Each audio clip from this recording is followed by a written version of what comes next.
আজ সিক্স ভাইয়ের জন্মদিন, আমাদের সিক্স ভাইয়ের জন্মদিন। সিক্স ভাই মানে আপনারা বলতে পারেন যে সিক্স ভাই কে? সিক্স ভাই মানে ষষ্ঠ ভাই। এটার পেছনে অনেক ইতিহাস, দীর্ঘ ইতিহাস। সেই দীর্ঘ ইতিহাসে না যাই, শর্টকাট বলি। আমরা আসলে অনেক ভাই, 8 ভাই, 1 বোন। একজন আমার ইমিডিয়েট একজন ছিলেন, তিনি মারা গেছেন জন্মের পরেই। না হলে আমরা 9 ভাই হতাম। 9 ভাই 1 বোন, বাবা মা 12 জন, পুরো টিম হয়ে যেত, তো একজন নাই। তো ভাই বোন বেশি হওয়ার কারণে ডাকাডাকির একটা ব্যাপার স্যাপার থাকে, যে মিয়া ভাই, মেজো ভাই, হ্যাঁ, লয়া ভাই, সেজো ভাই। এরপরে আর কি নাম ধরে ডাকবো এটা কিন্তু আসলে প্রচলিত নাই, যে 4 নম্বর সেজো ভাইয়ের পরে পরের ভাইকে কি বলা হয়। তো আমার বাবা শিক্ষিত মানুষ ছিলেন, তিনিও সাংবাদিক ছিলেন। তিনি আমাদেরকে একটা নাম্বারিং করে দিয়ে গেছেন, যে তোমাদের 5 নম্বর যে ভাই, তার নাম ধরে ডাকবা না, তাকে বলবা 5 ভাই। যে 6 নম্বর তাকে বলবা 6 ভাই। যে 7 নম্বর 7 ভাই। আর যে 8 সর্বশেষ, তাকে আর 8 ভাই বলার দরকার নেই, শান্ত হচ্ছে 8 ভাই। ওকে 8 ভাই বলে আসলে কেউ ডাকে না। আমাদের অন্তর আছে যেগুলো নাতি, ওরা মাঝে মধ্যে ওরে বলে 8 ভাই 8 ভাই। তো শান্ত আমাকে যেমন বলে 7 ভাই, আমি আর শান্ত মিলিয়ে বলি আমার ইমিডিয়েট যে বড় ভাই 6 ভাই, মানে উজ্জ্বল ভাই, তাকে আমরা 6 ভাই বলি। তো এই হচ্ছে নামের আসলে সামনে 6 ভাই। তো সেই 6 ভাইয়ের আজকে জন্মদিন। তো ভাবলাম যে 6 ভাইয়ের জন্মদিন, 6 ভাইকে নিয়ে কিছু স্মৃতি চারণ করি। আসলে 6 ভাইকে নিয়ে অনেক স্মৃতি আছে। 6 ভাইয়ের সাথে আমার বয়সের ডিফারেন্স প্রায় 7 বছর।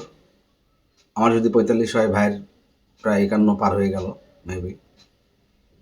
তো 7 বছর হলেও আমরা পিঠাপিঠি ছিলাম। আর পিঠাপিঠি মানেই আপনারা জানেন যে পিঠাপিঠি মানেই হচ্ছে যে একটা লাগালাগি অবস্থা, একটা খুনসুটি, ঝগড়াঝাটি, ধাক্কাধাক্কি, এই জিনিসটা হয়ে থাকে। তো শৈশবে এই জিনিসটা বেশ ভাইয়ের সাথে আমার হয়েছে।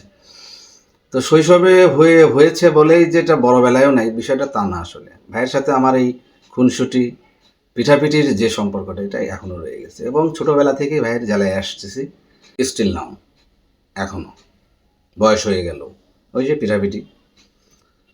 তো 6 ভাইকে নিয়ে অনেক স্মৃতি আছে আমার। তার আগে যদি কিছু কথা বলিনি, যে 6 ভাইয়ের হাত ধরে আমার জীবনের প্রথম অনেক কিছু আছে 6 ভাইয়ের হাত ধরে। যেমন আমার স্কুলে প্রথম যাওয়া, 6 ভাই হাতে ধরে নিয়ে আমাকে স্কুলে নিয়ে গেছে, রানীনগর সরকারি প্রাথমিক বিদ্যালয়ে।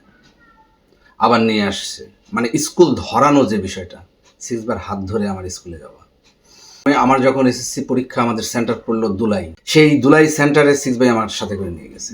ওখানে একটা বাড়িতে থাকলাম, পরীক্ষা পর্যন্ত 6 ভাই আমার পাশাপাশি। আমি ঠিকঠাক করতেছিস কিনা এটা দেখ, 6 ভাই আমার সাথে ছিল। ইন্টারমিডিয়েটে যখন আমি টঙ্গী গভর্নমেন্ট কলেজে ভর্তি হলাম, 6 ভাইয়ের হাত ধরে, 6 ভাই আগে এখানে ঢাকায়, তার হাত ধরে ইন্টারমিডিয়েটে ভর্তি হলাম। 6 ভাইয়ের হাত ধরে আমার লজিং জীবন শুরু। বনমালা রোডের একটা মাটির দেয়াল, বাড়িঘর, কি একটা অদ্ভুত লাইফ। একটা ইন্টারমিডিয়েটের একটা ছেলে ঢাকা শহরে আসছে, প্রথম কলেজ লাইফ, ঢুকে পড়লাম লজিং জীবন। সেই বাড়ির 2টা ছেলেকে আমাকে পড়াতে হতো, পাশাপাশি নিজেকে পড়তে হতো। তো সেই লজিং লাইফ 6 ভাইয়ের হাত ধরে। 6 ভাইয়ের হাত ধরে এরকম অনেক কিছু, 6 ভাইয়ের কাছ থেকে অনেক কিছু শেখা, 6 ভাইয়ের হাতের লেখা থেকে আমি অনুপ্রাণিত হওয়া, 6 ভাইয়ের হাতের লেখার মতো হাতের লেখা করা। হাতের লেখা আমাদের ভাই ব্রাদার সবার হাতের লেখাই সুন্দর, সেই নজরুল ভাই থেকে শুরু করে, মিয়া ভাই থেকে শুরু করে। তো 6 ভাইয়ের হাতের লেখা আমাকে বেশি প্রভাবিত করেছে, কারণ পাশাপাশি থাকার কারণে। তো এরকম 6 ভাইয়ের সাথে অনেক প্রথমে দেখা, 6 ভাইয়ের সাথে ঢাকায় প্রথম আসা। ক্লাস 7-এ থাকতে আমার মনে আছে, যখন ঢাকায় প্রথম আসি, 6 ভাইয়ের সাথে আমি ঢাকায় আসছি রূপসা স্যান্ডেল পরে। হ্যাঁ, আমার চামড়ার স্যান্ডেল ছিঁড়ে গেছে, ঢাকা আসতে হবে, কী করবো, রূপসা স্যান্ডেল পরেই আমাকে আসতে হবে। জিন্সের প্যান্ট, রূপসা স্যান্ডেল। সেই শাহজালাল ফেরি পার হয়ে ঢাকায় চলে আসলাম।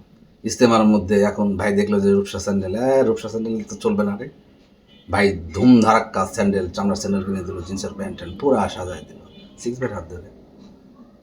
গ্রামে থাকতে অনেকবার ভাইয়ের যখন ঢাকায় আমি চিঠি লিখছি, ভাই আমার এটা লাগবে, ওটা লাগবে। ভাই তখন স্টুডেন্ট, সেই স্টুডেন্ট থাকা অবস্থায় ভাই সেসব জিনিসগুলো আমার পূরণ করার চেষ্টা করছে। স্টিল নাও এটা কম বেশি আমাদের সব ভাই ব্রাদারের মধ্যে আছে, সেই সম্প্রীতি, সেই বন্ধন আমাদের ভাই ব্রাদারের মধ্যে এখনও অটুট। তো 6 ভাইয়ের সাথে একটা তিক্ত স্মৃতি শেয়ার করি। 6 ভাই কী পরিমাণ জ্বালাইতাম, এবং জ্বালানের বিস্ফোরণে 6 ভাই একবার আমার উপরে ব্যাপক খেপে গেছিল। সেটা একদম ছোট, তখন শান্ত হয়নি। শান্ত আমার 7 বছরের ছোট। তো আমার বয়স যখন 4-5 বছর বা 3-4 বছর, 4-5 বছর, তখন শান্ত এ ধরনেতে আসেনি। আমার মনে আছে তখন হচ্ছে আমি 7 ভাই, আমরা তখন 7 ভাই, মানে শান্ত যখন আসেনি, 7 ভাই চম্পা মানে দোলন চাপা আমাদের একমাত্র বোন। তখন 7 ভাইয়ের ছোট ভাই, মানে ব্যাপক একটা আদরে আমি, আমাকে নিয়ে সবার উৎসাহ উদ্দীপনার শেষ নেই। সবাই কোলে কোলে থাকা, আদর যত্ন একদম huge huge. I am very much lucky এই ফ্যামিলিতে যে আমি প্রচুর আদর পেয়েছি, প্রচুর। তো 6 ভাইকে আসলে প্রচুর জ্বালাইতাম।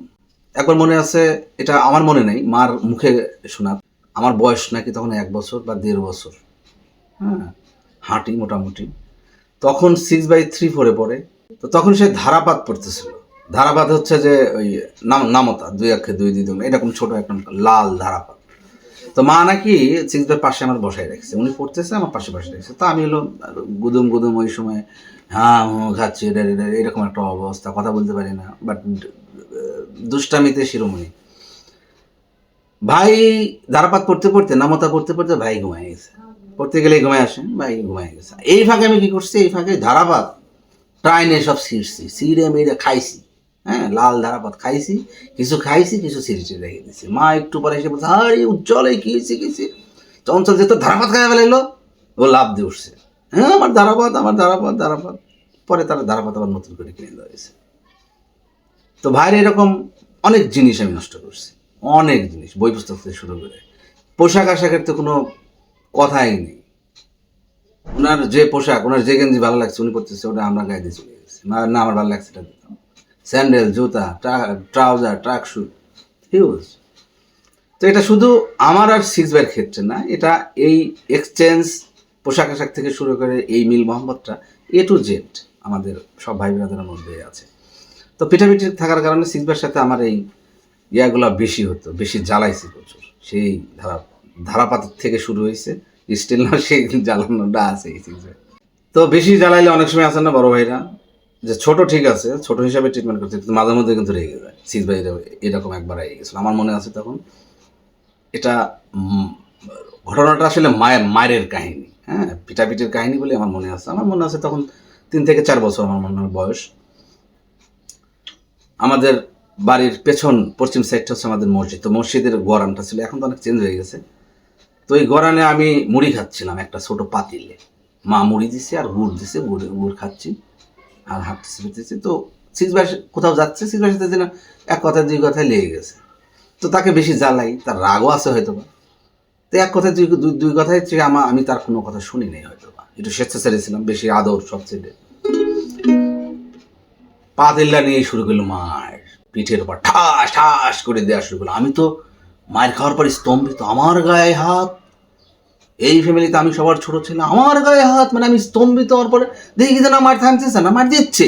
আরে ব্যাপার, তখন শুরু করলাম চিৎকার কান্নাকাটি শুরু করে, একদম মাথায় তুলে নিলাম, এবং যত এই চিৎকার যত তাড়াতাড়ি বাড়িতে যাবে আমি বাঁচবো, এবং আমাকে যে মারতেছে তার বিচার হবে, এরকম একটা অবস্থা। মরছে গাছটা ছিল, আমি তো শুয়ে পড়ে একদম চিৎপাটাং হয়ে গড়াগড়ি পারতেছি। ইতিমধ্যে মাও শুনতে পেয়েছে এরকম চিৎকার, মিবাই ছিল, নৌকা ছিল, এরা সব বের হয়েছে। কি হয়েছে, কিছু চঞ্চল কাটতেছে, কে মারতেছে? আজ দেখা গেছে 6 ভাই মানে উজ্জ্বল ভাই আমার পিটাচ্ছে। মা তো দৌড়ায় আসছে, তখন উজ্জ্বল ভাই ওই পাতিল টাতিল ফেলাই দিয়ে সে দৌড় স্কুলের দিকে। তো তারপরে এটা নিয়ে তার ব্যাপক বাসায় আসা পর্যন্ত তার অনেক হ্যাপা পোহাইতে হয়েছে, কেন আমাকে মারা হইলো, তার অনেক জবাব দিতে হয়েছে। তো আমার জীবনে এটাই শেষ যে 6 ভাই আমার গায়ে হাত তুলছিল, সেই 3 থেকে 4 বছর। এরপরে আমার আর মনে পড়ে না, এরপরে আমার আর মনেই পড়ে না যে 6 ভাই কোনো সময় আমাকে মারছে, গায়ে হাত দিছে, থাপ্পড় দিছে, কোনো সময় মনে পড়ে না। ইভেন কোনো ভাই ব্রাদারই না, আমার মনে পড়ে না যে কোনো ভাই আমাকে মারছে। আসলে আমি ছোট থাকতে যেমন শান্তর সাথে ক্লাস হতো, শান্তকে মাঝে মধ্যে আমি মারছি, কিন্তু আমার ওই রকম মনে পড়ে না যে বড় ভাই ব্রাদার মারছে। ইভেন মা বাবাও আমার গায়ে কোনো সময় হাত ওঠেনি। তো 6 ভাই সেই মারের কথাটা আমার এখনো মনে আছে, একদম ক্লিয়ার, কি মার দিচ্ছিল। তো 6 ভাইয়ের আমি খুব উপকারীও ছিলাম, এটা বলে লাভ নেই। 6 ভাই পিঠাপিঠি হওয়ার কারণে 6 ভাইয়ের অনেক পারপাস আমি সার্ভ করছি। হ্যাঁ, সেই ক্লাস 9-10 থাকতে যে কোনো জিনিসের প্রয়োজনে চঞ্চল, হ্যাঁ চঞ্চল, চঞ্চল, ওই যে কিছুদিন আগে একটা ভিডিও বানিয়েছিলাম, প্রেমের চিঠি, চঞ্চল একটু দিয়ে এসো আমার কাছে। আচ্ছা ওকে চঞ্চল, একটু ওই ওই ওই জায়গায় যাইতে হবে, ওই জায়গায় একটু বলে আসো, এই আবার উনি তো টুকটাক দেখা গেছে 9-10 থাকা অবস্থায় একটু ফোকানোর অভ্যাস ছিল হালকা, হ্যাঁ। এটা তখন আমাকে বলতো, চঞ্চল ফুস ফুস, মানেই বুঝতাম যে তার আগুন দরকার, তো আগুনের ব্যবস্থাটা আমি করে দিতাম। সিক্সের সাথে অনেক স্মৃতি আছে। সিক্স ভাই আমরা আপনাদের অনেক ভালোবাসি।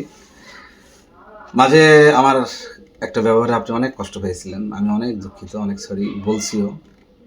বড় ভাইদের সামনে আসলে কোনো সময় উঁচু গলায় কথা বলতে হয় না। একবারে সিক্স ভাইয়ের সাথে আমার একটু হয়ে গেছিলো, সিক্স ভাই একটা মনোকষ্ট হয়েছিল, এটার জন্য আমি দুঃখিত। সিক্স ভাই, আই এম সরি। ছোটরা সবসময় আই এম সরির মধ্যে থাকবে, আপনারা মাফ করে দেবেন, এটা হচ্ছে আপনাদের দায়িত্ব, ঠিক আছে? আপনি আমাদের সবসময় আগলে রাখছেন, সে শৈশব থেকে এখন পর্যন্ত, এবং এই আগলে রাখাটা সবসময় আপনি রাখবেন। আপনার কাছে এই প্রত্যাশা। আপনি ভালো থাকবেন, সুস্থ থাকবেন। আপনার বয়স হয়ে যাচ্ছে, বাচ্চা কাচ্চা বড় হয়ে গেলে অনেক টেনশন, সেই টেনশনগুলোর মধ্য দিয়েও আপনি যাচ্ছেন। আপনি টেনশন ফ্রি থাকেন, আপনি সুস্থ থাকেন, আপনি আমাদের মাঝে অনেক দিন বেঁচে থাকেন, এটাই কাম্য। আপনাকে অনেক ভালোবাসি। আর ছোটো ভাই হিসেবে ভুলভ্রান্তি যদি করে থাকি, শুধু আপনার কাছে না, এই ভিডিওর মাধ্যমে আমি আমার ফ্যামিলির যারা বড় সিনিয়র আছেন, যারা ভাই ব্রাদার আছেন, সবার কাছেই আমি ক্ষমা প্রার্থী। যদি কোনো সময় আমার কথাবার্তাতে, আচার আচরণে কেউ কষ্ট পেয়ে থাকেন, আমাকে মাফ করে দেবেন। I am sorry. মানুষ ভুল করে, মানুষ ভুল থেকে শেখে, মানুষ যত ভুল তত শিক্ষা। সুতরাং আমি প্রচুর ভুল করতে চাই এবং প্রচুর শিখতে চাই, কিন্তু মার দেওয়া যাবে না। সরি বললেই মাফ করে দেবে। ভালো থাকবেন সিক্স ভাই, আই লাভ ইউ। শুভ জন্মদিন, সময় অনেক ভালো কাটুক। Thank you very much. আপনার জন্য এমন যদি হতো, আমি ইউকেলেলে আসলে একদমই গিটার দিয়ে একটা গান বাজাতে পারি। আপনার জন্য এমন যদি হতো, নাকি 100 মাইলস, নাকি মধু হই, আপনার গানগুলো এখনো তুলতে পারতেছি না ভাই, আস্তে আস্তে তুলে ফেলবো। এমন যদি হতো আমি পাখির মতো উড়ে উড়ে বেড়াই সারাক্ষণ, এমন যদি হতো আমি পাখির মতো উড়ে উড়ে বেড়াই সারাক্ষণ, পালাই বহু দূরে ক্লান্ত ভব ঘুরে, ফিরব ঘরে কোথায় এমন ঘর, বৃক্ষতলে শুয়ে তোমার দুঃখ ছুঁয়ে, বৃক্ষতলে শুয়ে তোমার দুঃখ ছুঁয়ে, ঘুম আসে না, ঘুম স্বার্থপর, এমন যদি হতো আমি পাখির মতো উড়ে উড়ে বেড়াই সারাক্ষণ। সিক্স ভাই, আই লাভ ইউ। শুভ জন্মদিন এগেইন, ভালো থাকবেন, বাই বাই। Six ভাই, happy birthday to you, happy birthday to you.